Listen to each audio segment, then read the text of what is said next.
बिस्मिल्लाहिर्रहमानिर्रहीम। अस्सलामुअलैकुम, मैं हूं सफिया खान। शामिल करते हैं हेडलाइंस। कराची में जमात इस्लामी के ज़ेर एहतमाम हुर्मत रसूल सल्लल्लाहु अलैहि वसल्लम मार्च।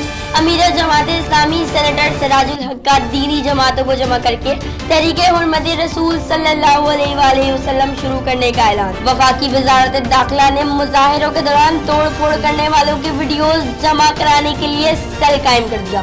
वीडियोस भेजने वालों के नाम राज में रखे जाएंगे। डरने वालों से ऐसा कोई मुआहदा नहीं हुआ। अमलाक को नुकसान पहुंचाने वालों के खिलाफ कार्रवाई होगी। सिंध में गुंडा राज है। पीपल्स पार्टी ने कौम परस्ती को अपनी सियासत बनाया। वफाक ताउन ना करे तो सिंध हुकूमत परेशान हो जाए। वजीर इत्तलात फवाद चौधरी की कड़ी तनकीद।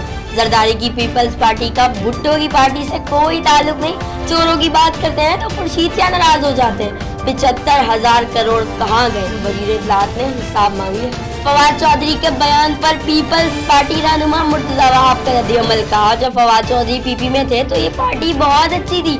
ऐसे बयानात से पाकिस्तान का मंफी चेहरा दुनिया में जाता है। सूबाई वजीर बल्दियात सईद गनी बोले, पीपल्स पार्टी हुकूमत मांगे तांगे की नहीं। अदलिया का बहादुरी से दिफा करने की तकरीर के बाद इंतहा पसंदों के आगे घुटने टेके गए। ये वो नया पाकिस्तान नहीं जिसकी उम्मीद थी। वजीर आजम की साबिक अहलिया जमायमा का बयान। फिल वक्त इतना ही। मजीद खबरों और अपडेट्स के लिए विजिट कीजिए हमारी वेबसाइट csnlive.tv। इसके अलावा आप हमें ट्विटर और फेसबुक पर भी ज्वाइन कर सकते हैं। देखते रहिए CSN।